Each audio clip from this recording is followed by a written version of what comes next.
नमस्कार, मैं हूं सुधीर चौधरी और डिकोड में आपका स्वागत है। तो आइए आज की खबरों को डिकोड करते हैं। डिकोड के कल के एपिसोड के बाद से अब तक दुनिया में बहुत कुछ हो चुका है जो आपको जानना चाहिए। अमेरिका के राष्ट्रपति डोनाल्ड ट्रंप भारत पर टैरिफ लगाने के मामले में अब अपने ही देश में घिरते जा रहे हैं। आज उन्होंने रशिया को एक हल्की सी धमकी देने की भी कोशिश की है। इसी बीच फ्रांस के राष्ट्रपति इमैनुअल मैक्रों ने प्रधानमंत्री मोदी से फोन पर बात की है और भारत के विदेश मंत्री एस जयशंकर मॉस्को में रशिया के राष्ट्रपति व्लादिमीर पुतिन से मिले हैं। और चीन ने कहा है कि भारत और चीन एशिया के डबल इंजन है। इसलिए आज हम इस पूरे घटनाक्रम को आपके लिए डिकोड करेंगे, क्योंकि दुनिया में बहुत कुछ चल रहा है इस समय। इसके बाद हम आपको अंतरिक्ष में भारत के राम और लक्ष्मण से मिलवाएंगे। राम है ग्रुप कैप्टन शुभांशु शुक्ला और लक्ष्मण है भारत के मिशन गगनयान के अगले यात्री ग्रुप कैप्टन प्रशांत नायर। आज हम आपके लिए अंतरिक्ष में भारत के पहले मानव मिशन को भी डिकोड करेंगे। और आखिर में हम आज का एपिसोड भारत के वरिष्ठ नागरिकों और बुजुर्गों को समर्पित करेंगे, क्योंकि आज वर्ल्ड सीनियर सिटीजन्स डे है। आज हम आपको बताएंगे कि हमारे देश के 15 करोड़ बुजुर्गों को देश की डिजिटल क्रांति में शामिल होने में कितनी परेशानी हो रही है, जिसकी वजह से वो आज की युवा पीढ़ी से पीछे छूटते जा रहे हैं। दोनों के बीच में दूरियां बढ़ती जा रही हैं। देश के हर युवा का ये कर्तव्य है कि वो हमारे देश के बुजुर्गों को नए डिजिटल युग में अपने साथ लेकर जाए। अगर ऐसा नहीं हुआ तो हम तो आगे निकल जाएंगे, लेकिन हमारे देश के करोड़ों बुजुर्ग हमसे बहुत पीछे छूटते चले जाएंगे। इसलिए आज आप एक हैशटैग के साथ, और हैशटैग है डिकोड फॉर दादा दादी। तो अगर आप अपने दादा दादी के लिए आज कुछ कहना चाहते हैं तो डिकोड फॉर दादा दादी का इस्तेमाल करके अपने दादा दादी को आप संदेश दे सकते हैं। उन तक अपने दिल की बात और भावनाएं आज हमारे जरिए आप पहुंचा सकते हैं। आज पूरी दुनिया में बहुत कुछ चल रहा है। आज की बड़ी खबर यह है कि अब से थोड़ी देर पहले फ्रांस के राष्ट्रपति इमैनुअल मैक्रों ने प्रधानमंत्री मोदी को फोन किया है और वो यूरोप के किसी भी देश के पहले राष्ट्राध्यक्ष हैं जिन्होंने रशिया और यूक्रेन के युद्ध पर व्हाइट हाउस में हुई डोनाल्ड ट्रंप के साथ मुलाकात के बारे में प्रधानमंत्री मोदी को फोन करके जानकारी दी है। मैक्रों ने हिंदी में सोशल मीडिया पर एक पोस्ट लिखा है जिसमें प्रधानमंत्री मोदी के साथ इस बातचीत के बारे में उन्होंने खुद विस्तार से बताया है। मैक्रों का यह पोस्ट आज मैं अपने हाथ में लेकर आया हूं। देखिए क्या कहते हैं फ्रांस के राष्ट्रपति मैक्रों, और देखिए कितनी बड़ी बात है, वो हिंदी में आज अपना पोस्ट लिख रहे हैं। यह भी हमारे लिए एक बड़ी बात होगी। वो लिखते हैं, मैंने अभी अभी प्रधानमंत्री श्री नरेंद्र मोदी जी से बात की है। हमने यूक्रेन युद्ध पर अपनी स्थितियों का समन्वय किया ताकि एक न्यायपूर्ण और स्थायी शांति की ओर हम बढ़ सके, यूक्रेन के लिए ठोस सुरक्षा गारंटी और यूरोप की सुरक्षा के साथ। व्यापार संबंधी मुद्दों पर हमने अपने वाणिज्य संबंधों को बढ़ावा देने और सभी क्षेत्रों में अपनी सामरिक साझेदारी को और मजबूत करने पर सहमति व्यक्त की है। और उसके बाद उन्होंने और भी कई बातें लिखी हैं, लेकिन जो इस पोस्ट की जो मूल बातें हैं वो मैंने आपको पढ़कर बता दिया है और हिंदी में उन्होंने ये पोस्ट की है।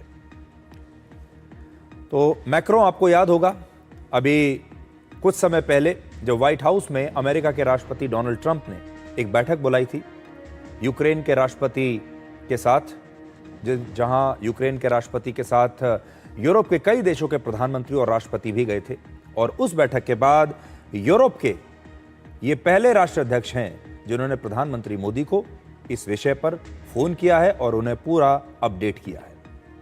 अब अमेरिका के राष्ट्रपति डोनाल्ड ट्रंप ने अब से थोड़ी देर पहले सोशल मीडिया पर एक और पोस्ट लिखा है जिसमें रशिया और यूक्रेन के बीच युद्ध का पूरा दोष उन्होंने अमेरिका के पूर्व राष्ट्रपति जो बाइडेन पर डाल दिया है। ट्रंप ने लिखा है कि अब यह युद्ध और बड़ा हो सकता है। यह उन्होंने इशारा किया है इसमें। इसका मतलब है कि अमेरिका अब यूक्रेन की और ज्यादा मदद करेगा और यूक्रेन अब सिर्फ अपनी रक्षा ही नहीं करेगा बल्कि रशिया पर हमला भी यूक्रेन कर सकता है। तो ये जो अभी पोस्ट लिखा है डोनाल्ड ट्रंप ने, इशारों में उन्होंने ये कहने की कोशिश की है कि अब ये युद्ध पहले से भी और ज्यादा बड़ा हो सकता है। एक प्रकार से उन्होंने व्लादिमीर पुतिन को धमकी देने की कोशिश की है। और देखिए वो ये कहते हैं इंटरेस्टिंग टाइम्स अहेड, ऐसा उन्होंने यहां पर लिखा है। और वो यूक्रेन को फाइट बैक करने में अब मदद करेंगे। Regardless, this is a war that would have never happened if I were president. उन्होंने ऐसा भी लिखा है, इंटरेस्टिंग टाइम्स अहेड। ये उन्होंने अभी लिखा है, लेकिन इसका विश्लेषण अगर हम करें तो शायद वो रशिया के राष्ट्रपति व्लादिमीर पुतिन को थोड़ी हल्की सी धमकी देने की कोशिश कर रहे हैं कि अगर आपने समझौता नहीं किया, सीज फायर नहीं किया, तो फिर अमेरिका यूक्रेन की और ज्यादा मदद करना शुरू कर देगा और फिर अमेरिका ये सुनिश्चित करेगा कि अभी तो यूक्रेन सिर्फ अपनी रक्षा कर रहा है, अपनी रक्षा के लिए लड़ रहा है, लेकिन अगर पुतिन नहीं माने तो यूक्रेन अपनी रक्षा नहीं बल्कि रशिया पर हमला करना शुरू कर देगा, अटैक करना शुरू कर देगा। अब से थोड़ी ही देर पहले भारत के विदेश मंत्री एस जयशंकर मॉस्को में रशिया के राष्ट्रपति व्लादिमीर पुतिन से मिले हैं और पुतिन इसी साल भारत की यात्रा पर भी आने वाले हैं। आज भारत के विदेश मंत्री एस जयशंकर ने मॉस्को से ही रशिया से तेल खरीदने के मुद्दे पर अमेरिका को एक सख्त जवाब दिया है। लेकिन इस समय आप देखिए, यह भी आज की एक बहुत बड़ी घटना है जहां भारत के विदेश मंत्री रशिया के राष्ट्रपति से मिले हैं, व्लादिमीर पुतिन से। और इस समय जो आप तस्वीरें देख रहे हैं, यहां पर भारत के विदेश मंत्री रशिया के विदेश मंत्री के साथ एक डेलीगेशन लेवल बातचीत कर रहे हैं। और इससे पहले जो आपने तस्वीरें देखी, वो तस्वीरें एस जयशंकर और व्लादिमीर पुतिन के बीच हैं। ये देखिए, ये हैं असल में आज की तस्वीर। और ये तस्वीरें आपको ये बता रही हैं कि भारत और रशिया आपस में अपनी दोस्ती को और ज्यादा मजबूत बना रहे हैं ताकि ये दोनों मिलकर अमेरिका से मुकाबला कर सकें। इसलिए अगर आज आप मुझसे पूछेंगे तो आज की तस्वीर ये है। एस जयशंकर ने इस बैठक के बाद रशिया की भूमि से, रशिया की राजधानी मॉस्को में बैठकर डोनाल्ड ट्रंप को एक बड़ा सख्त संदेश दिया है और उन्होंने कहा है कि रशिया के तेल का सबसे बड़ा खरीदार भारत नहीं है बल्कि चीन है। रशिया की लिक्विफाइड नेचुरल गैस यानी एलएनजी का सबसे बड़ा खरीदार भारत नहीं है, यूरोपियन यूनियन है। जयशंकर ने यह भी बताया कि दुनिया में तेल के दाम स्थिर करने के लिए अमेरिका ने खुद ही भारत को रशिया से तेल खरीदने की सलाह दी थी और अब इस मुद्दे पर टैरिफ लगाने के फैसले से भारत बहुत हैरान है। We are not the biggest purchasers of Russian oil, that is China. We are not the biggest purchasers of Russian LNG. I'm not sure, but I think that is the European Union. We are not the country which has the biggest trade surge with Russia after 2022. I think there are some countries to the south. We are a country where actually the Americans said for the last few years that we should do everything to stabilize the world energy markets, including buying oil from Russia. Incidentally, we also buy oil from America, and that amount has been increasing. So, quite honestly, we are very perplexed at the logic of the argument that you had referred to. तो Russia की भूमि से भारत के विदेश मंत्री ने Donald Trump को एक बड़ा सख्त संदेश देने की कोशिश की है और ये जो सारे आंकड़े उन्होंने बताए हैं, इसका मतलब ये है कि भारत ने कहा है कि रशिया से तेल खरीदने वाले देशों में सबसे ऊपर चीन है, लेकिन अमेरिका ने चीन का क्या बिगाड़ लिया? टैरिफ लगा रहा है भारत पर और सबसे बड़ा खरीदार है चीन, लेकिन अमेरिका ने चीन के ऊपर कोई बड़ा एक्शन नहीं लिया। इसी प्रकार से अगर एलएनजी की बात करें तो सबसे बड़ा खरीदार हैं यूरोप के देश, लेकिन अमेरिका इस बात पर बिल्कुल चुप बैठा है। और ये सारा कॉन्फिडेंस आपको देखिए ये कहां से आ रहा है, ये शायद इस बैठक से आ रहा है, क्योंकि व्लादिमीर पुतिन अब खुलकर भारत के साथ खड़े हैं और जैसा हम आपको लगातार बताते आ रहे हैं कि एक ट्रोइका अब बन रहा है, वो है भारत, चीन और रशिया का। अब ये देखिए कि भारत से बिगड़ते संबंधों को लेकर अमेरिका के राष्ट्रपति डोनाल्ड ट्रंप धीरे धीरे अब अपने ही देश में घिरते जा रहे हैं। संयुक्त राष्ट्र में अमेरिका की पूर्व राजदूत निकी हेली ने भारत से बिगड़ते रिश्तों पर ट्रंप प्रशासन को चेतावनी दी है। उन्होंने कहा है कि अगर भारत के साथ 25 साल में बना ये भरोसा टूटता है तो ये अमेरिका की एक बहुत बड़ी रणनीतिक भूल होगी। निकी हेली ने अमेरिका की एक मशहूर मैगजीन न्यूज़ वीक में एक आर्टिकल लिखा है जिसमें 4 बड़ी बातें उन्होंने लिखी हैं। पहली बात, भारत के साथ अमेरिका को एक स्वतंत्र और लोकतांत्रिक साझेदार जैसा व्यवहार करना चाहिए, लेकिन अमेरिका दोहरा मापदंड अपनाकर भारत को सजा दे रहा है, जबकि चीन रशिया से ज्यादा तेल खरीदता है। तो जो बात भारत के विदेश मंत्री ने कही अभी थोड़ी देर पहले, वही बात निकी हेली कह रही है। दूसरा उन्होंने लिखा है, भारत और अमेरिका के रिश्तों में दूरी आई तो चीन इसका पूरा फायदा उठाएगा और इसका असर अमेरिका की विश्वसनीयता पर भी पड़ेगा। तीसरा, भारत की तेजी से बढ़ती अर्थव्यवस्था, सबसे बड़ी जनसंख्या और लोकतंत्र चीन के सामने एक बड़ी चुनौती है। और चौथी बात उन्होंने लिखी है कि चीन को रोकने के लिए भारत को अपना मजबूत और बराबरी का साझेदार बनाना अमेरिका के लिए बहुत ही आवश्यक है। ये 4 सलाहें उन्होंने दी हैं अमेरिका को। भारतीय मूल की निकी हेली ट्रंप की रिपब्लिकन पार्टी की एक बहुत बड़ी नेता है और इसका मतलब है कि ट्रंप की पार्टी के अंदर भी अब राष्ट्रपति ट्रंप की भारत नीति का विरोध शुरू हो गया है। वर्ष 2024 में निकी हेली रिपब्लिकन पार्टी की तरफ से शुरुआती राउंड में अमेरिका के राष्ट्रपति पद की दावेदार थी। इससे पहले वो अमेरिका के एक राज्य साउथ कैरोलिना की गवर्नर भी रह चुकी है। अमेरिका के दूसरे महत्वपूर्ण लोग भी अब भारत पर 50% टैरिफ लगाने के फैसले को ट्रंप प्रशासन की एक बहुत बड़ी गलती बता रहे हैं। अमेरिका के पूर्व राष्ट्रीय सुरक्षा सलाहकार जॉन बोल्टन ने कहा है कि अमेरिका की भारत नीति में बहुत कंफ्यूजन है, यानी बहुत भ्रम है। अब दोबारा भारत का भरोसा जीतना आसान नहीं होगा और यह अमेरिका के लिए रणनीतिक रूप से हानिकारक है।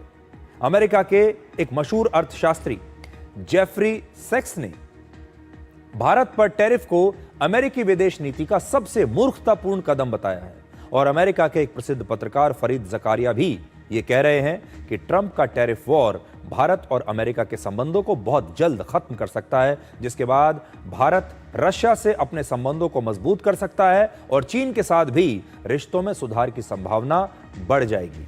यानी विदेशी मामलों के जानकार हों, अर्थशास्त्री हों, अमेरिका का मीडिया हो, वहां के नेता हों, सब यही कह रहे हैं कि ट्रंप की ये नीति अमेरिका के हितों के खिलाफ है। सबसे बड़ी बात यह है कि अमेरिका का जो मीडिया है, वहां की जो प्रेस है, वैसे तो वो हमेशा ही भारत के खिलाफ रहती है, लेकिन इस मामले में अमेरिका की प्रेस में, वहां के मीडिया में ट्रंप की आलोचना हो रही है और वो सब लोग इस बात को मानते हैं कि भारत अमेरिका का एक बहुत बड़ा पार्टनर बन सकता था। 25 साल हमने इस रिश्ते में मेहनत की है, आज हम यहां तक पहुंचे हैं जब अमेरिका और भारत एक पार्टनर बन गए हैं। ऐसे में ये 25 साल की मेहनत को डोनाल्ड ट्रंप ने सिर्फ अपने कुछ निजी कारणों से बर्बाद कर दिया। अगर हम अमेरिका की बड़ी बड़ी कंपनियों को देखें तो वहां से यह साफ हो जाता है कि इस समय भारत को अमेरिका की उतनी आवश्यकता नहीं है जितनी अमेरिका को भारत की आवश्यकता है। इस समय आईफोन बनाने वाली कंपनी एप्पल का अमेरिका के बाहर सबसे बड़ा ऑपरेशनल हब भारत में है, बेंगलुरु में है। इसका मतलब है कि अमेरिका के बाद दुनिया में एप्पल का सबसे बड़ा इंजीनियरिंग सेंटर और सबसे ज्यादा कर्मचारी बेंगलुरु में काम कर रहे हैं। एप्पल अपने आने वाले आईफोन 17 के सभी मॉडल्स भारत में बना रहा है। वर्ष 2024 से 25 के बीच भारत ने पहली बार 2 लाख करोड़ रुपए से ज्यादा के स्मार्टफोन्स एक्सपोर्ट किए हैं, यानी दूसरे देशों को बेचे हैं। आप सोचिए, एक जमाना था जब हम कहते थे कि भारत में तो एक भी मोबाइल फोन तक नहीं बनता, आज हम 2 लाख करोड़ रुपए के मोबाइल फोन्स दुनिया को एक्सपोर्ट कर रहे हैं। वर्ष 2025 में, यानी इस साल अप्रैल से लेकर जून के बीच अमेरिका ने अपने कुल स्मार्टफोन्स का 44% हिस्सा भारत से खरीदा है, जबकि वर्ष 2024 की दूसरी तिमाही में यह आंकड़ा सिर्फ 13% था। सोचिए, 13% से बढ़कर इस साल 44% हो गया। और इसी दौरान चीन की हिस्सेदारी 61% से गिरकर सिर्फ 25% रह गई। यानी स्मार्टफोन्स की मैन्युफैक्चरिंग में भारत ने अब चीन को पीछे छोड़ दिया है। यह बहुत बड़ी खबर है आपके लिए भी जानने के लिए कि इससे पहले मोबाइल फोन्स का बनाने का जो सबसे बड़ा हब था वो चीन था, लेकिन अब भारत ने चीन को पीछे छोड़ दिया है और भारत चीन से ज्यादा मोबाइल फोन्स अपने देश में बना रहा है। तो जो हम सपना देखते थे एक ज़माने में कि भारत दुनिया का सबसे बड़ा प्रोडक्शन हब बनेगा, जहां दुनिया की बड़ी बड़ी कंपनियां अपनी मैन्युफैक्चरिंग लेकर आएंगी, यहां दुनिया का सारा सामान बनेगा, उस तरफ हम धीरे धीरे बढ़ चुके हैं। और मोबाइल फोन की जहां तक बात है, अब हम चीन को पीछे छोड़ चुके हैं। अमेरिका की कंपनियां चीन पर अपनी निर्भरता कम कर रही हैं और भारत पर भरोसा कर रही है। अमेरिका की कंपनी वॉलमार्ट, बोइंग या टेस्ला जैसी बड़ी बड़ी कंपनियां भारत से सामान खरीद रही हैं, स्पेयर पार्ट्स खरीद रही हैं। और वॉलमार्ट ने वर्ष 2027 तक भारत से सालाना 84,000 करोड़ रुपए का सामान मंगवाने का लक्ष्य रखा है।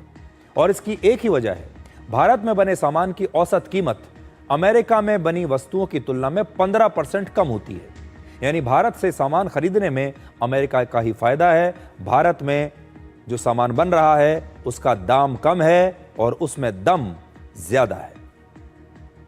और एक और बड़ी घटना यह हुई है कि भारत में चीन के राजदूत ने कहा है कि एशिया में आर्थिक विकास के मामले में अब चीन और भारत डबल इंजन की तरह है। तो आपने भारत में तो बहुत सुना होगा, ये बीजेपी का नारा रहा है कि हमारी डबल इंजन की सरकार होती है, जैसे उत्तर प्रदेश में डबल इंजन की सरकार चल रही है मोदी और योगी की। लेकिन अब यही आइडिया चीन ने भी ले लिया है और चीन ये कह रहा है कि भारत और चीन मिलकर एशिया के डबल इंजन हो सकते हैं।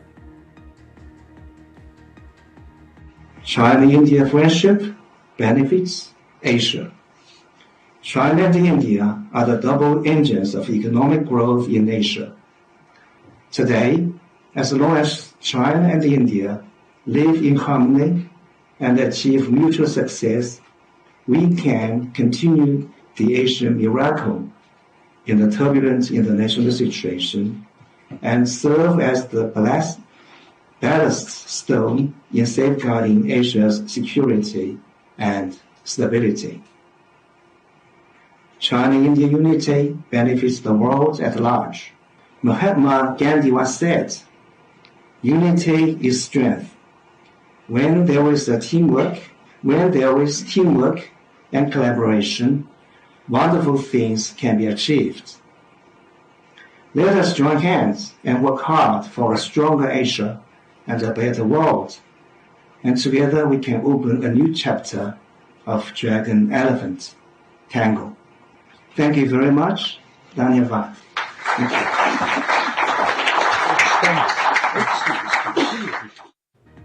तो देखिए, चीन के राजदूत भी अब हिंदी में धन्यवाद कहने लगे हैं। और चीन के राजदूत ने ये जो बयान दिया है आज का, ये बहुत बड़ा पॉलिसी शिफ्ट है, ये बहुत बड़ा बदलाव है भारत और चीन के संबंधों में। और आज चीन के राजदूत कह रहे हैं कि भारत और चीन तो डबल इंजन की तरह हैं और अगर ये दोनों देश एक साथ मिल जाएं तो ये दुनिया की एक बहुत बड़ी शक्ति बन सकते हैं, महाशक्ति बन सकते हैं। चीन की भाषा देखिए कैसे अब धीरे धीरे बदल रही है। चीन के राजदूत ने भारत पर अमेरिका के 50% टैरिफ लगाने की आलोचना की है और आज भारत की जीडीपी लगभग 356 लाख करोड़ रुपए की है। चीन की जीडीपी करीब 1635 लाख करोड़ रुपए की है। रशिया की जीडीपी लगभग 176 लाख करोड़ रुपए की है। और जो हम ट्रोइका की बात करते हैं, अगर इन तीनों देशों की कुल जीडीपी को हम मिला लें तो यह बनती है 2167 लाख करोड़ रुपए की जीडीपी है ये, अगर तीनों को मिला लें। ये तीनों देश मिलकर भी अमेरिका के जीडीपी को पार तो नहीं कर पाएंगे, लेकिन अगर ये तीनों मिल जाएं तो ये अमेरिका का सामना बखूबी जरूर कर सकते हैं। ये बात पक्की है। आज अमेरिका की जीडीपी लगभग 2593 लाख करोड़ रुपए की है। आप समझ लीजिए लगभग 2600 लाख करोड़ रुपए की जीडीपी है और इन तीनों देशों की कुल जीडीपी से लगभग 426 लाख करोड़ रुपए ज्यादा है। इसके लिए तीनों देशों को मिलकर एक ये ट्रोइका बनाना होगा, जो आइडिया हम लगातार इस शो में देते आ रहे हैं। अगर आज तीनों देश एक साथ मिलकर आगे बढ़ते हैं तो अगले कुछ वर्षों में आसानी से अमेरिका को पीछे छोड़ सकते हैं, क्योंकि एशिया सबसे तेजी से आगे बढ़ने वाली अर्थव्यवस्था जो पूरे एशिया में है वो है भारत और चीन, जबकि यूरोपीय देशों में रशिया सबसे तेजी से आगे बढ़ने वाली बड़ी अर्थव्यवस्था है। आज अमेरिका की आर्थिक स्थिति अच्छी नहीं है। ट्रंप जिस प्रकार से दुनिया भर में टैरिफ वॉर कर रहे हैं, उससे अगले कुछ वर्षों में अमेरिका की अर्थव्यवस्था को नुकसान होने की पूरी संभावना है। ऐसे में आज भारत रशिया और चीन के लिए मिलकर काम करने का एक बहुत ही शानदार और सुनहरा मौका है। और इससे दुनिया में एक नया शक्ति संतुलन बनेगा। ये तो दुनिया की राजनीति हो गई। मैंने आपको बता दिया कि पिछले 24 घंटे में क्या क्या हुआ है, बहुत कुछ हुआ है। लेकिन अब आपको भारत की राजनीति में क्या चल रहा है वो बताते हैं। लेकिन अगला विश्लेषण शुरू करने से पहले मैं आपको एक किस्सा सुनाना चाहता हूं। वर्ष 1881 में भारतेंदु हरिश्चंद्र ने एक बड़ा मशहूर नाटक लिखा था जिसका नाम था अंधेर नगरी चौपट राजा। इसमें राजा चोरों के अपराध के लिए एक कोतवाल को फांसी की सजा सुना देता है, लेकिन कोतवाल की गर्दन छोटी थी और फांसी का फंदा ज्यादा बड़ा था, तो फांसी का फंदा फिट नहीं बैठ रहा था। इसके बाद राजा ने आदेश दिया कि ऐसे व्यक्ति को फांसी दे दी जाए जिसकी गर्दन में फांसी का फंदा फिट बैठता हो, और इसीलिए इसका नाम रखा अंधेर नगरी चौपट राजा। अब हम विश्लेषण शुरू करते हैं, और इस किस्से का अगले विश्लेषण से कोई संबंध नहीं है। भ्रष्टाचार के आरोप में प्रधानमंत्री, मुख्यमंत्री और मंत्रियों को 31वें दिन जेल में जाने के बाद हटाने वाले बिल को लेकर राहुल गांधी बेहद दुखी हैं। और देखिए बड़ी बात क्या है कि जब ये बिल बनाया गया, ये कानून जब अपनी एक शेप ले रहा है, तो प्रधानमंत्री मोदी ने खुद पहल करके ये कहा कि इसमें प्रधानमंत्री का नाम भी होना चाहिए।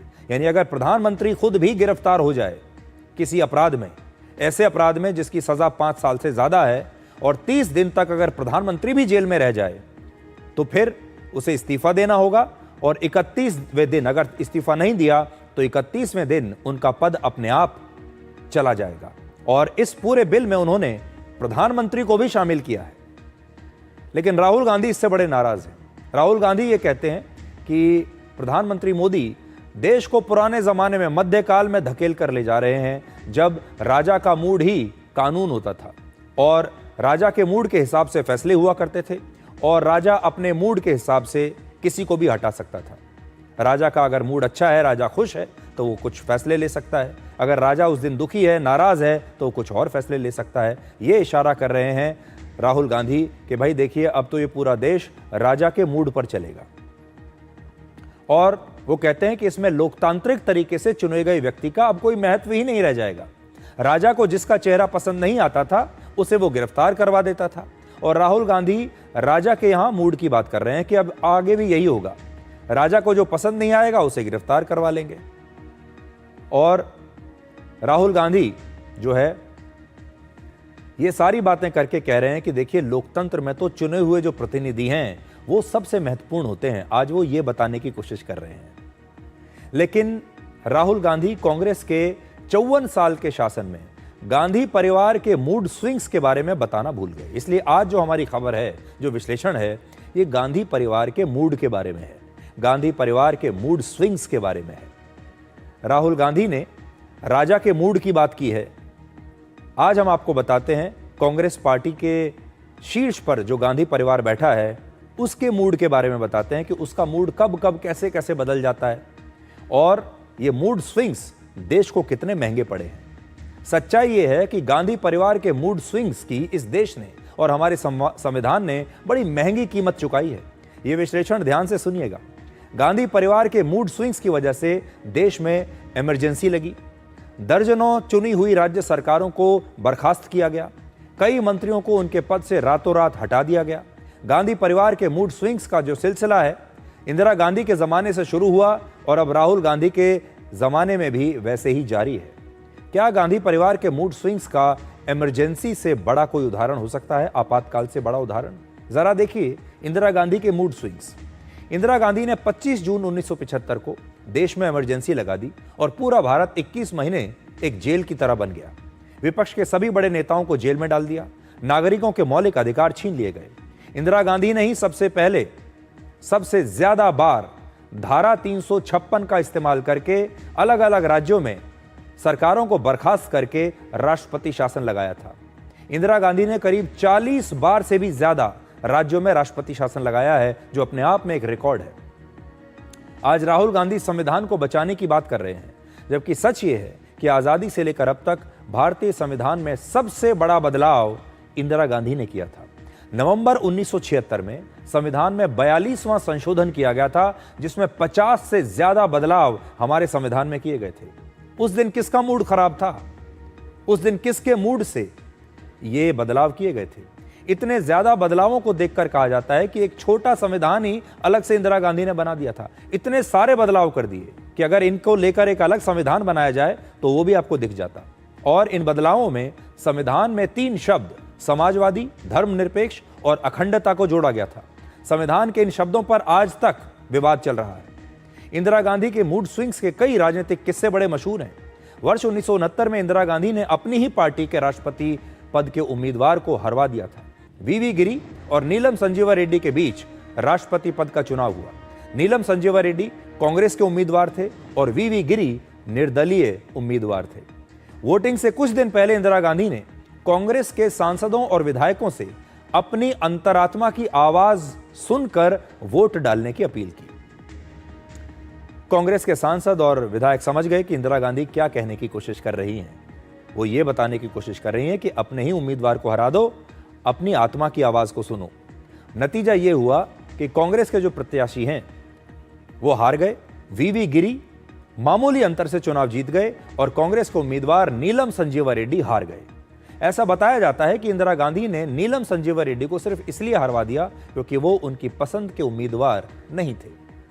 अब अगर राजीव गांधी के मूड स्विंग्स की बात करें तो उनका भी एक किस्सा बड़ा मशहूर है। वर्ष 1982 में हैदराबाद के एयरपोर्ट पर राजीव गांधी ने टी अंजैया को सार्वजनिक तौर पर डांटा और बहुत अपमानित किया। उस समय अंजैया आंध्र प्रदेश के मुख्यमंत्री थे, जबकि राजीव गांधी उस समय राजनीति में नए नए आए थे और उस समय उनकी मां इंदिरा गांधी प्रधानमंत्री थी देश की। लेकिन राजीव गांधी राजनीति में टी अंजैया के बहुत जूनियर थे। बताया जाता है कि इस अपमान की वजह से टी अंजैया, जो कि मुख्यमंत्री हैं एक राज्य के आंध्र प्रदेश के, वो रो पड़े, आंखों से आंसू आ गए उनके। और इस घटना के कुछ समय बाद ही उन्हें आंध्र प्रदेश के मुख्यमंत्री पद से हटा दिया गया। इस अपमान की वजह से आंध्र प्रदेश की आम जनता बहुत नाराज हो गई और अगले ही साल 1983 के विधानसभा चुनाव में कांग्रेस पहली बार आंध्र प्रदेश में चुनाव हार गई। इस चुनाव में एनटी रामाराव की पार्टी तेलुगु देशम को पहली बार जीत मिली और उन्होंने आंध्र प्रदेश में अपनी सरकार बना ली। लेकिन इंदिरा गांधी ने एनटी रामाराव की जीत को व्यक्तिगत हार के तौर पर ले लिया। यानी एनटी रामाराव की जीत की वजह से इंदिरा गांधी का मूड खराब हो गया। 1984 में एनटीआर अपने इलाज के लिए अमेरिका गए हुए थे और उनके पीछे से इंदिरा गांधी ने एनटीआर की सरकार को बर्खास्त करके तेलुगु देशम के एक बागी नेता एन भास्कर राव को मुख्यमंत्री पद पर बैठा दिया। जब एनटीआर अमेरिका से भारत लौटे तब उन्होंने अपने 167 विधायकों के साथ राष्ट्रपति भवन के बाहर प्रदर्शन किया, शक्ति प्रदर्शन किया और यह दिखाया कि उनकी सरकार को विधायकों का पूरा समर्थन हासिल है और वो 167 एमएलए लेकर दिल्ली पहुंच गए। उस समय का अखबार आज मैं आपको दिखा रहा हूं, ये आप देख सकते हैं। और इस प्रदर्शन के बाद आखिरकार इंदिरा गांधी को झुकना पड़ा और एनटीआर दोबारा से आंध्र प्रदेश के मुख्यमंत्री बन गए। विपक्ष ने कई बार सोनिया गांधी पर भी सुपर प्राइम मिनिस्टर होने का आरोप लगाया है। यह उस बात का जवाब है जहां राहुल गांधी ये कहते हैं कि जो चुने हुए प्रतिनिधि होते हैं वो सबसे महत्वपूर्ण होते हैं। तो पहले क्या होता था? 2004 से 2014 के बीच 10 साल मनमोहन सिंह भारत के प्रधानमंत्री थे और सोनिया गांधी कांग्रेस की अध्यक्ष और यूपीए की चेयरपर्सन थी और उन्हें सुपर पीएम कहा जाता था। इस दौरान एक नेशनल एडवाइजरी काउंसिल का गठन किया गया जिसकी अध्यक्ष भी स्वयं सोनिया गांधी थी। यूपीए सरकार की जितनी भी बड़ी नीतियां, घोषणाएं और फैसले होते थे वो सारे फैसले, सारे ऐलान नेशनल एडवाइजरी काउंसिल करती थी। मनमोहन सिंह के मीडिया एडवाइजर संजय बारू ने एक किताब लिखी जिसका नाम है द एक्सीडेंटल प्राइम मिनिस्टर। इस किताब में वो लिखते हैं कि सोनिया गांधी ने पुलक चटर्जी को प्रधानमंत्री मनमोहन सिंह का मुख्य सचिव नियुक्त करवाया और पुलक चटर्जी के जरिए वो प्रधानमंत्री मनमोहन सिंह पर अपनी पकड़ मजबूत रखती थी और उन्होंने प्रधानमंत्री कार्यालय पर अपने आदमी के जरिए अपनी पकड़ बना ली और उनके जो आदमी थे वो थे पुलक चटर्जी। पुलक चटर्जी प्रधानमंत्री कार्यालय और नेशनल एडवाइजरी काउंसिल के बीच एक मुख्य संपर्क सूत्र बन गए और नेशनल एडवाइजरी काउंसिल को शैडो कैबिनेट भी कहा जाता था। इसे सरकार से भी शक्तिशाली माना जाता था। सोनिया गांधी और पुलक चटर्जी की लगातार बैठकें होती थीं और सोनिया गांधी से प्रधानमंत्री द्वारा मंजूर की जाने वाली महत्वपूर्ण फाइलों पर निर्देश लिया जाता था। संजय बारू लिखते हैं कि मनमोहन सिंह अपने पद पर तो थे, प्रधानमंत्री के पद पर तो थे, लेकिन सत्ता में नहीं थे। मंत्रियों का विभाग भी सोनिया गांधी ही तय करती थी। और संजय बारू ने आगे लिखा कि तत्कालीन विदेश मंत्री प्रणब मुखर्जी ने वॉशिंगटन की यात्रा से लौटने के बाद सोनिया गांधी से तो मुलाकात की, उन्हें सब बताया कि वहां क्या हुआ, लेकिन 3 दिन तक वो प्रधानमंत्री मनमोहन सिंह से नहीं मिले, ना मुलाकात की और ना ही अपने विदेश दौरे की जानकारी उन्होंने देश के प्रधानमंत्री को दी।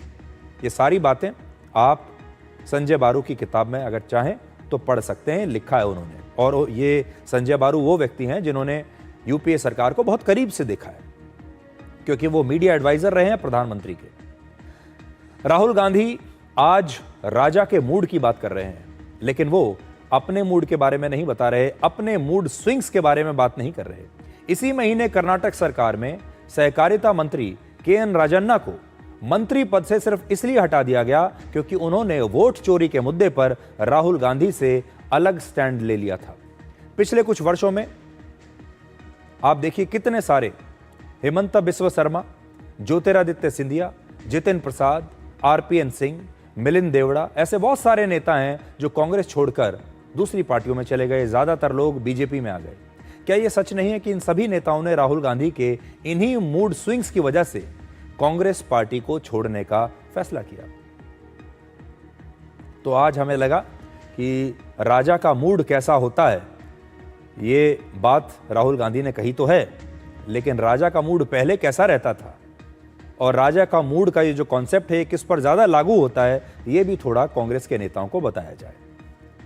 अब आपको अंतरिक्ष में लेकर चलते हैं और अंतरिक्ष में भारत के राम और लक्ष्मण से मिलवाते हैं। आज भारत के अंतरिक्ष कार्यक्रम पर एक बहुत बड़ी खबर आई है।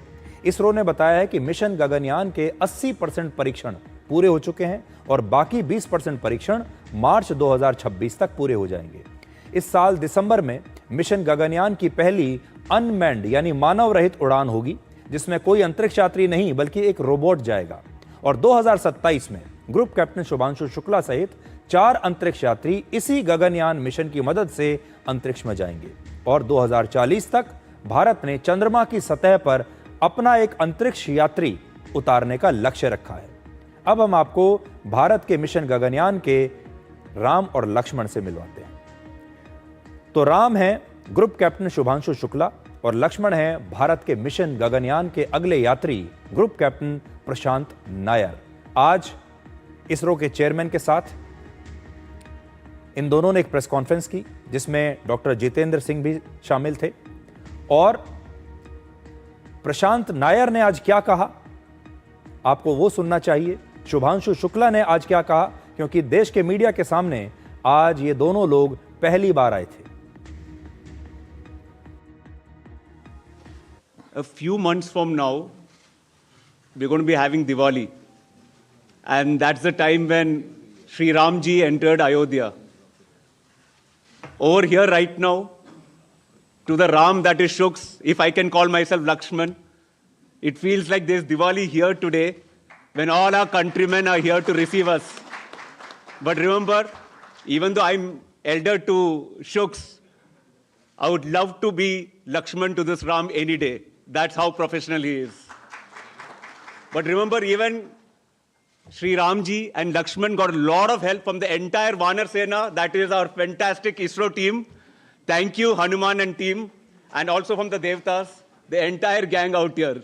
Otherwise, it would not have been possible. Also, the entire experience when we were there, I can just sum it up in Sat Chit Anandam. What is Sat? Satyam. Satyam Shivam Sundaram. Satyam, the truth. The time of Bharat has come. On orbit, when we reached, and you would have seen that the body undergoes a lot of changes. There are different things that happen to you. जब प्रधानमंत्री जी के साथ मेरा interaction हो रहा था तो आप लोगों ने देखा होगा कि मेरा सर इस समय प्रॉब्लम इस साइज से दुगना था. It was double this size. And so बहुत सारे changes होते हैं बॉडी में. You don't feel good for the first 3 to 4 days, but you still are working and you are interacting with the systems and doing a lot of work. But उसके बाद 3 से 4 दिन में ही आपकी बॉडी यूज्ड टू हो जाती है. उसको अच्छा लगने लगता है, and you start performing well and you start feeling okay and everything becomes all right. तो ये राम लक्ष्मण का जो रिश्ता है, भारत के अंतरिक्ष में राम लक्ष्मण, देखिए कितनी बड़ी बात ग्रुप कैप्टन प्रशांत नायर ने कही कि वो वैसे तो शुभांशु शुक्ला के सीनियर हैं, लेकिन अभी भी वो उन्हें राम मानते हैं और वो उनके लक्ष्मण बनना चाहेंगे। अब आपको ग्रुप कैप्टन प्रशांत नायर के बारे में जो कुछ जानकारी देते हैं, जो मिशन गगनयान में शुभांशु शुक्ला के साथ अंतरिक्ष में जाने वाले हैं। इससे पहले एक्सियम 4 मिशन के लिए प्रशांत नायर ने भी शुभांशु शुक्ला के साथ ही अमेरिकी अंतरिक्ष एजेंसी नासा में ट्रेनिंग ली थी, यानी दोनों की ट्रेनिंग एक साथ हुई थी। अगर किसी वजह से शुभांशु शुक्ला अंतरिक्ष में नहीं जा पाते तो फिर प्रशांत नायर उनकी जगह अंतरिक्ष में जाते। प्रशांत नायर रशिया में भी अंतरिक्ष यात्रा के लिए प्रशिक्षण ले चुके हैं उनकी स्पेस एजेंसी के साथ, और इससे पहले वो भारतीय वायुसेना में फाइटर पायलट रह चुके हैं।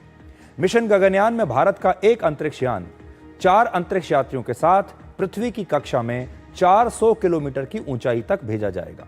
ये अंतरिक्ष यात्री 3 दिन तक अंतरिक्ष में रहेंगे और फिर उन्हें सुरक्षित तरीके से वापस पृथ्वी पर लाया जाएगा।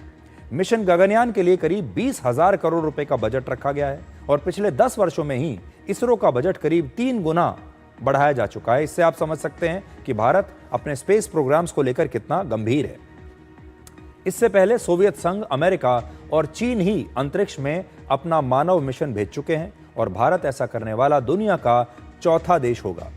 आज इसरो के चेयरमैन ने भी बताया कि अंतरिक्ष में ऐसा मिशन भेजने के लिए नई टेक्नोलॉजी विकसित करना कितना मुश्किल काम है। Coming to the Gaganyaan program, you all will have a lot of questions.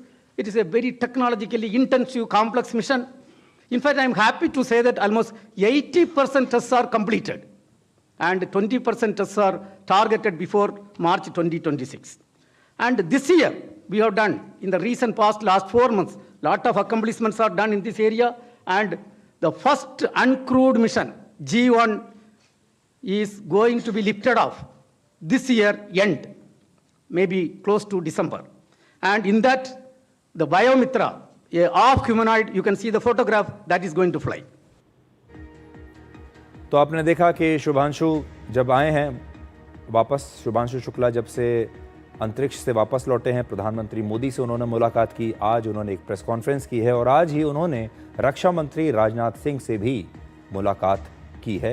ये राजनाथ सिंह के साथ मुलाकात की आप तस्वीरें देखिए, भारत के रक्षा मंत्री के साथ आज शुभांशु शुक्ला मिले हैं।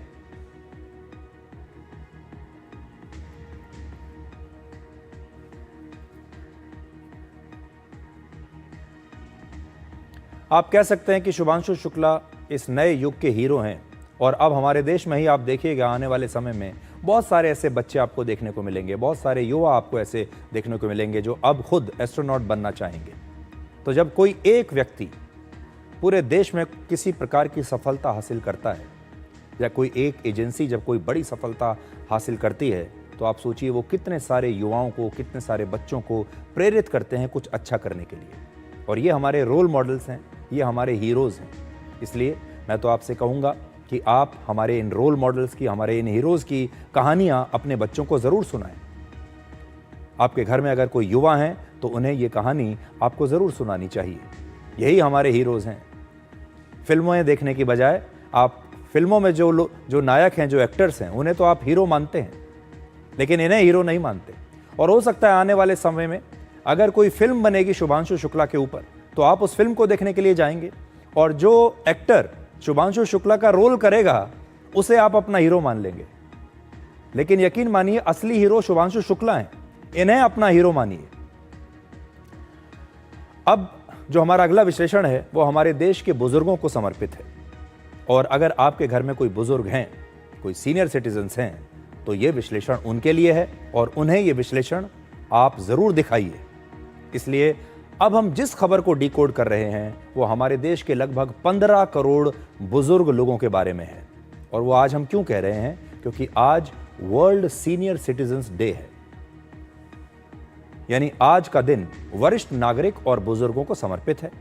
आज जब मैंने सोशल मीडिया देखा तो इस दिन के बारे में बहुत सारे हजारों पोस्ट मुझे देखने को मिले। दुनिया भर के लोग इस दिन को आज सेलिब्रेट कर रहे हैं। लेकिन कड़वी सच्चाई ये है कि सोशल मीडिया पर तो ये सब सेलिब्रेट हो रहा है, लोग बड़ी बड़ी अच्छी अच्छी बातें लिख रहे हैं, लेकिन हमारे देश के ज़्यादातर बुजुर्गों को सोशल मीडिया के बारे में पता ही नहीं है, क्योंकि वो सोशल मीडिया का इस्तेमाल करना जानते ही नहीं हैं, वो सोशल मीडिया पर हैं ही नहीं। तो अगर हमने अपने देश के बुजुर्गों के बारे में सोशल मीडिया पर कुछ लिख भी दिया तो ये बात उन तक पहुंचने ही नहीं वाली, उन्हें पता ही नहीं चलेगा कि उनके बारे में क्या लिखा है। उन्हें तो ये पता ही नहीं होगा कि आज वो सोशल मीडिया पर ट्रेंड कर रहे हैं, क्योंकि ये लोग सोशल मीडिया पर हैं ही नहीं। क्योंकि आज भी हमारे देश में करोड़ों बुजुर्गों को ठीक से इंटरनेट इस्तेमाल करना आता नहीं। आज हमारा देश बहुत तेजी से बदल रहा है। Smartphone, social media, internet, digital payments, mobile apps, ये सारी सुविधाएं आज के जीवन का हिस्सा बन चुकी हैं। हमारे देश के युवा अब 5G और आर्टिफिशियल इंटेलिजेंस यानी AI का इस्तेमाल कर रहे हैं, लेकिन इस डिजिटल क्रांति की वजह से बुजुर्गों और युवाओं के बीच एक दूरी पैदा हो गई है और इसी को हम डिजिटल गैप कहते हैं। इस डिजिटल गैप की वजह से बुजुर्गों को लगता है कि उनकी भाषा अब कोई नहीं समझता। मोबाइल ऐप्स नहीं जानने की वजह से, सोशल मीडिया पर ना होने की वजह से आज हमारे देश के बुजुर्गों को रोजमर्रा के कामों में भी बहुत परेशानी आ रही है। हमारे देश के ज्यादातर बुजुर्ग इंटरनेट क्रांति से दूर हैं। इनमें से ज्यादातर लोग ना तो ऑनलाइन खाना ऑर्डर कर पाते हैं, ना ऑनलाइन टैक्सी बुक कर सकते हैं, ना डॉक्टर का अपॉइंटमेंट ऑनलाइन बुक कर पाते हैं। आजकल तो जो ट्रेन और फ्लाइट्स के टिकट हैं उन्हें भी ऑनलाइन ही बुक करना पड़ता है। क्या आपने कभी सोचा है कि हमारे देश के ये 15 करोड़ बुजुर्ग कितना पीछे छूटते जा रहे हैं और हमारी नई पीढ़ी इनका हाथ पकड़कर टेक्नोलॉजी के इस नए युग में उन्हें ले जाने में पूरी तरह नाकाम रही है। आज ये डिजिटल गैप एक नहीं बल्कि 2 पीढ़ियों के बीच हो चुका है। इसमें आपके माता पिता भी हैं और आपके दादा दादी भी शामिल हैं। जरा सोचिए, जिन हाथों ने आपको पाल पोस कर बड़ा किया, जिन्होंने आपको पढ़ना लिखना सिखाया, जिन्होंने आपको यहाँ तक पहुँचाया, दुनिया से आपका परिचय करवाया, वही लोग आजकल डिजिटल दुनिया से बाहर कर दिए गए हैं। आज गांव-गांव में मोबाइल नेटवर्क है, हर जगह डिजिटल पेमेंट्स की सुविधा है, बच्चे ऑनलाइन पढ़ाई कर रहे हैं, नौजवान स्टार्टअप्स बना रहे हैं। लेकिन सवाल ये है कि क्या इस डिजिटल इंडिया में हमारे बुजुर्ग भी शामिल हैं? आज भारत के करोड़ों बुजुर्ग इस डिजिटल क्रांति को चुपचाप देख तो रहे हैं, लेकिन इसका हिस्सा नहीं है। इसलिए इस डिजिटल गैप की वजह से बुजुर्गों को बहुत सारी परेशानियां आ रही हैं। टेक्नोलॉजी में पीछे छूटने की वजह से अब ये करोड़ों बुजुर्ग अपने समाज और परिवार से कटते जा रहे हैं। एक सर्वे के मुताबिक हमारे देश में सिर्फ 13% बुजुर्ग ही इंटरनेट का इस्तेमाल करते हैं। आज हमारे देश में करोड़ों बुजुर्गों की सबसे बड़ी समस्या है अपने बच्चों और परिवार से समय और सम्मान न मिलना, पैसे की कमी और अकेलापन। आज सबसे ज्यादा डिजिटल फ्रॉड बुजुर्गों के साथ हो रहे हैं, क्योंकि उन्हें इस प्रकार के डिजिटल फ्रॉड्स के बारे में पूरी जानकारी ही नहीं है। 2020 से 2022 के बीच 2 साल में बुजुर्गों के साथ साइबर क्राइम की घटनाओं में 86% की वृद्धि हुई है। टेक्नोलॉजी की समझ नहीं होने की वजह से आज बुजुर्गों की प्रॉपर्टी को उन्हीं के परिवार या रिश्तेदार हड़प लेते हैं। उनकी पेंशन, सब्सिडी या सरकारी स्वास्थ्य योजनाओं का फायदा भी कई बार उन्हें नहीं मिल पाता। बहुत सारे बुजुर्ग तो ऐसे हैं जिनके बच्चे ही उनकी पेंशन रख लेते हैं। इन लोगों के लिए बड़ी समस्या ये है कि आजकल सारी बैंकिंग व्यवस्था, बैंक से पैसा निकालने से लेकर पैसा जमा कराने तक, किसी भी चीज की पेमेंट करनी हो, सब कुछ ऑनलाइन हो चुका है। अब पासबुक का जमाना खत्म हो चुका, जब लोग पासबुक लेकर बैंक में जाते थे और एंट्री करा के लाते थे, पैसा निकाल कर लाते थे, बैंक से जमा करके लाते थे। और इन बुजुर्गों को अब इसके बारे में कुछ जानकारी नहीं। इन बुजुर्गों से बात करने के लिए अब कोई नहीं बचा। सब लोग व्यस्त हैं, किसी के पास समय नहीं है और समाज से जुड़े रहने के लिए इन्हें ऑनलाइन टेक्नोलॉजी, ऑनलाइन ऐप्स की जानकारी नहीं है। अगर कभी वीडियो कॉल करना है तो वो जानते नहीं कि कैसे वीडियो कॉल करना है, कौन कौन सी ऐप्स ऐसी आ चुकी हैं। इसलिए पहले से भी कहीं ज़्यादा अकेला महसूस करते हैं। हमारे देश में 60 साल से ऊपर के लोगों को बुजुर्ग माना जाता है। तो पहले ये मान लीजिए कि सीनियर सिटीजन्स कौन है। 60 साल से ऊपर जो लोग हैं वो सीनियर सिटीजन्स हैं, वरिष्ठ नागरिक। और इस समय हमारे देश में इनकी संख्या है 15 करोड़। आज इस डिजिटल गैप को खत्म करने के लिए कई उपाय किए जा सकते हैं, यानी इसका सॉल्यूशन क्या है वो भी हम लेकर आए हैं। पहला हमारा सुझाव है डिजिटल गुरु। वर्ष 1969 में एक फिल्म आई थी, एक फूल दो माली। इस फिल्म में बलराज साहनी एक मशहूर गाना गाते हैं जिसके बोल हैं, आज उंगली थाम के तेरी तुझे मैं चलाना सिखाऊं, कल हाथ पकड़ना मेरा जब मैं बूढ़ा हो जाऊं। ये उम्मीद करते हैं हमारे देश के माता पिता, दादा दादी अपने बच्चों से। तो आज मैं देश के युवाओं को एक टास्क देना चाहता हूं। आज से आप अपने घर में डिजिटल गुरु बन सकते हैं। आज से घर के युवा, घर के बच्चे हर रोज अपने 24 घंटे के दिन में से कम 10 मिनट अपने माता पिता या दादा दादी को स्मार्टफोन इस्तेमाल करने की ट्रेनिंग दें। उन्हें बताएं कि कैसे ऑनलाइन पेमेंट्स करनी है, ऑनलाइन बैंकिंग करनी है, ऐप्स का इस्तेमाल करना उन्हें सिखाइए। दूसरा, ऐप्स में बुजुर्गों के इस्तेमाल का अलग से मोड हम जोड़ सकते हैं। इसलिए जो लोग ऐप्स बनाते हैं उन्हें हम ये कहना चाहेंगे कि बुजुर्गों के इस्तेमाल के लिए एक अलग से कोई मोड उन्हें बनाना चाहिए जिसमें आसान भाषा में हर जानकारी दी जा सके। देश की बड़ी बड़ी टेक कंपनियों से हमारी अपील है कि वो बुजुर्गों के लिए फ्रेंडली ऐप्स बनाएं। और हमारे देश में जो हाउसिंग सोसाइटीज़ हैं या हमारे देश के जो गली मोहल्ले हैं, वहाँ पर डिजिटल सीनियर क्लब्स बनाए जा सकते हैं जिसमें इलाके के ही युवा बुजुर्गों को डिजिटल ट्रेनिंग दे सकते हैं। और इसमें जो भी काम आप करेंगे, आज मैं ये भी आपको एक निमंत्रण दे रहा हूँ, अगर आप अपने घर में अपने बुजुर्गों को कुछ ट्रेनिंग दे रहे हैं, उन्हें सिखा रहे हैं डिजिटल पेमेंट के बारे में, स्मार्टफोन के बारे में, इंटरनेट के बारे में, या उनकी किसी और प्रकार से मदद कर रहे हैं, तो आप उसका वीडियो बनाइए और मेरे साथ सोशल मीडिया पर शेयर कीजिए। और जब आप वो वीडियो हमें भेजेंगे, हम उस वीडियो को सोशल मीडिया पर प्रसारित करेंगे। इससे देश के जो दूसरे युवा हैं उन्हें भी प्रेरणा मिलेगी। ये एक चेन रिएक्शन की तरह होगा और आप देखिएगा हमारे देश के जो बुजुर्ग हैं, जो धीरे धीरे हमसे पीछे छूटते जा रहे हैं, और उसमें एक बहुत बड़ा योगदान है नई टेक्नोलॉजी का। तो आपकी ये जिम्मेदारी है कि आप इस नए युग में अपने बुजुर्गों को हाथ पकड़कर इस नए युग में प्रवेश कराएं। अब आपको बताते हैं कि दुनिया भर में बुजुर्गों को कैसे डिजिटल ट्रेनिंग दी जाती है। चीन में बुजुर्गों को रोजमर्रा इस्तेमाल होने वाले ऐप्स के बारे में बाकायदा ट्रेनिंग मिलती है। साथ ही ऐप्स को बुजुर्गों के लिए और ज्यादा फ्रेंडली बनाया जाता है। ऑस्ट्रेलिया में बी कनेक्टेड के नाम से एक राष्ट्रीय कार्यक्रम है जिसमें बुजुर्गों को ऑनलाइन और आमने सामने दोनों तरह से ट्रेनिंग दी जाती है। गली मोहल्ले के छोटी छोटी संस्थाएं स्मार्टफोन्स, इंटरनेट और ऑनलाइन सेवाओं का इस्तेमाल करना बुजुर्गों को सिखाते हैं। सिंगापुर में सरकार मॉल्स, शॉपिंग मॉल्स और कम्युनिटी क्लब्स में डिजिटल क्लिनिक्स चलाती है और वहां बुजुर्गों को मोबाइल ऐप्स, ऑनलाइन भुगतान और इंटरनेट सेवाओं का उपयोग कैसे करना है, यह सिखाया जाता है। मशहूर अभिनेता अमिताभ बच्चन की उम्र इस समय 82 वर्ष है और उन्होंने एक ब्लॉग लिखा है जिसमें बुजुर्गों से जुड़ी समस्याओं के बारे में उन्होंने बताया है। अपने ब्लॉग में उन्होंने कहा है कि जो काम आसानी से हो जाता था, अब उसे करने में बहुत सावधानी रखनी होती है। पैंट पहनने जैसे बेहद आसान काम में भी अब बहुत ध्यान रखना होता है क्योंकि संतुलन बिगड़ने पर गिरने का डर है।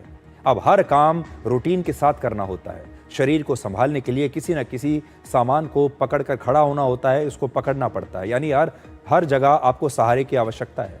अंदर की हिम्मत कहती है आगे बढ़ो, लेकिन पहले जैसी फुर्ती नहीं है। उन्होंने आगे लिखा कि वो चाहते हैं कि काश ऐसा किसी के साथ ना हो, लेकिन ऐसा सबके साथ होगा। अमिताभ बच्चन ने यह भी बताया है कि वो प्राणायाम करते हैं, अपने जिम में हल्की फुल्की कसरत करते हैं, व्यायाम करते हैं और इस वजह से वो फिट रहने की कोशिश करते हैं।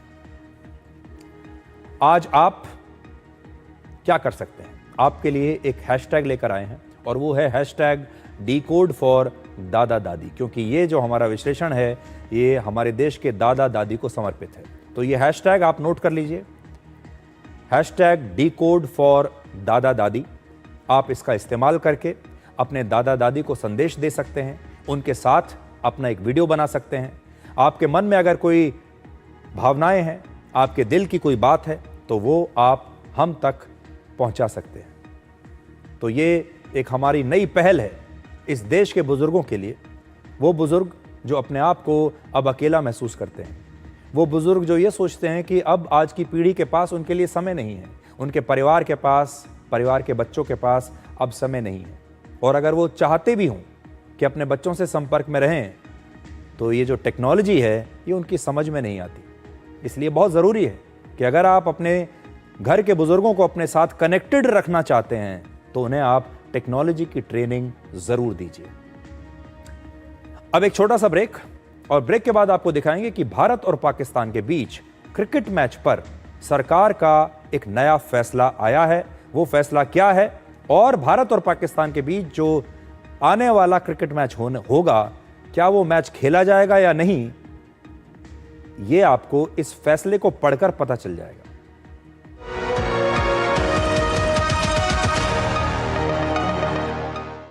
कौन है जो जोड़े देश को? विकसित भारत का विकसित वायर। साहब, वो शर्मील का बच्चा खो गया। इरादा ढूंढने का है ना, चलिए।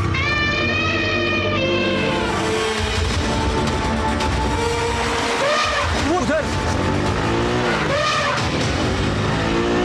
इरादे बड़े हो तो नामुमकिन कुछ भी नहीं। नई है जेट डीलक्स प्रो, नई इंडियन की डीलक्स बाइक। 4-5 दिनों से तेज बुखार है। सिर, शरीर के जोड़ों और आंखों के पीछे दर्द भी हो रहा है। शरीर पर लाल चट्टे भी हैं। ये डेंगू के लक्षण है। डेंगू? डरिए मत, डेंगू एक साधारण वायरल बुखार है। उपयुक्त इलाज व तरल पदार्थ लेने पर घर पर ही ठीक हो जाता है। बहुत कम मामलों में बुखार के उतरने के बाद भी रक्तस्राव या बीपी कम होने पर अस्पताल में भर्ती होने की जरूरत होती है। डेंगू के लक्षण देखते ही डॉक्टर से मिलें, खून की जांच करवाएं और डेंगू से बचें। एक जादू देखोगे?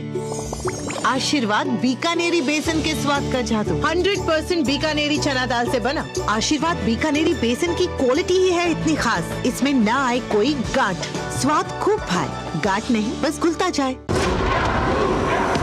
इसमें है फौलादी ताकत, ये कड़े इम्तिहानों से नहीं डरता, इसे सालों का तजुर्बा है।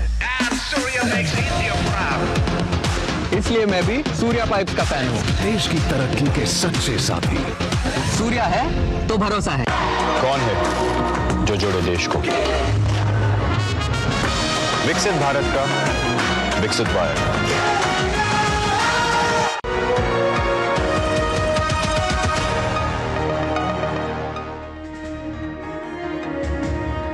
आज की एक और बड़ी खबर यह है कि आप में से बहुत सारे लोग जो एशिया कप में भारत और पाकिस्तान के बीच क्रिकेट मैच का इंतजार कर रहे थे, इस पर बहुत विवाद हो रहा था और लोगों की राय बिल्कुल अलग अलग है, बटी हुई है। कुछ लोग कहते हैं कि ये मैच होना चाहिए, कुछ लोग कहते हैं कि भारत को पाकिस्तान के साथ अब कोई क्रिकेट का मैच नहीं खेलना चाहिए, चाहे वो किसी भी देश में हो, किसी भी टूर्नामेंट में हो।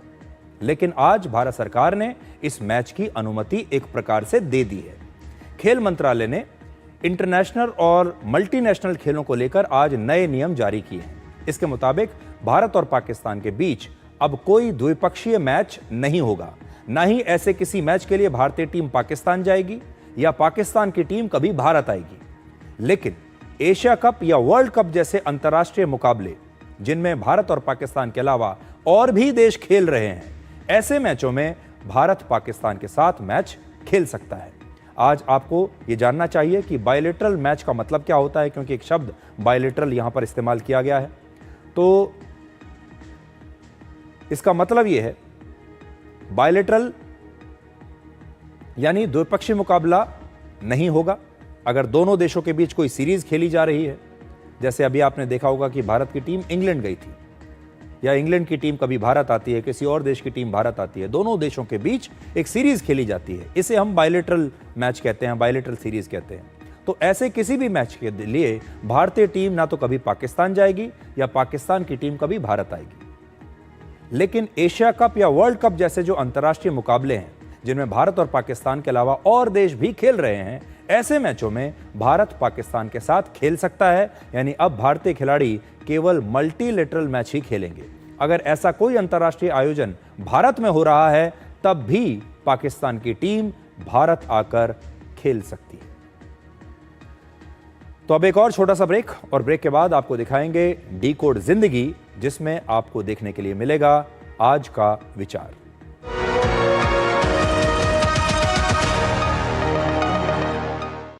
कौन है जो जोड़े देश को? विकसित भारत का विकसित वायर। साहब, वो शर्मील का बच्चा खो गया। इरादा ढूंढने का है ना, चलिए।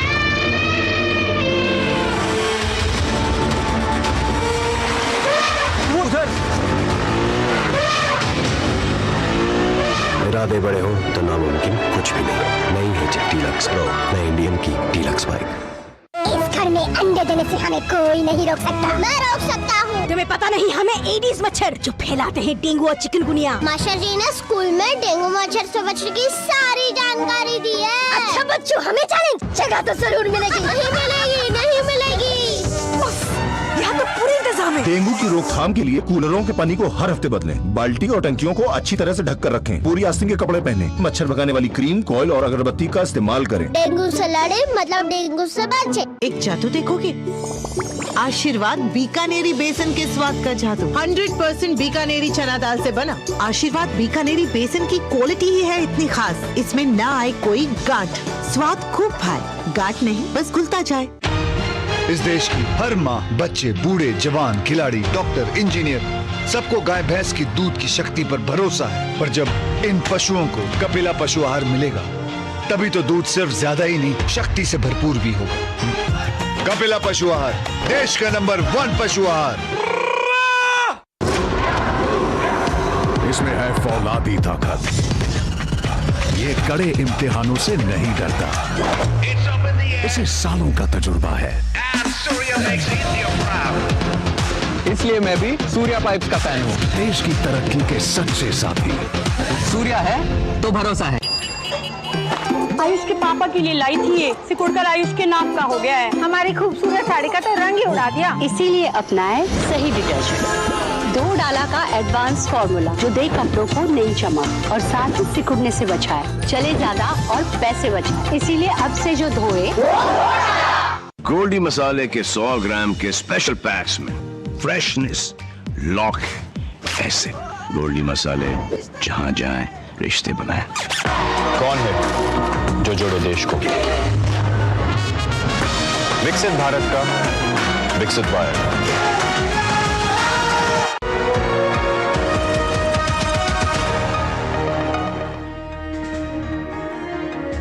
तो आज के लिए डिकोड में इतना ही। अब आपसे हमारी अगली मुलाकात होगी कल रात 9 बजे। तब तक आप खुश रहिए, सुरक्षित रहिए, स्वस्थ रहिए। और शिक्षक और जिंदगी में बस इतना फर्क होता है कि शिक्षक सबक सिखाकर इम्तिहान लेता है और जिंदगी इम्तिहान लेकर सबक सिखाती है। नमस्कार।